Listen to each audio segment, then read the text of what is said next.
यो चाहिँ मुला है, हाइब्रिडको मुला दामी अर्ग्यानिक मुला चाहिएको छ भने सम्पर्क गर्नु होला है हजुरहरू।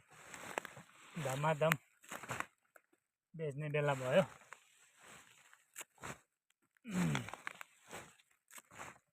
चाहिएको छ भने यसो मेसेज गर्नु होला, कमेन्ट गर्नु होला।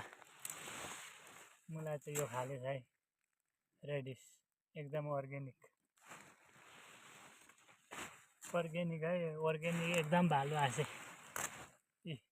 भालो आसे।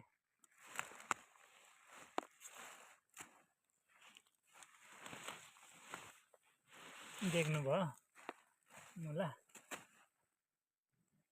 क्वालिटी एकदम दामी छ।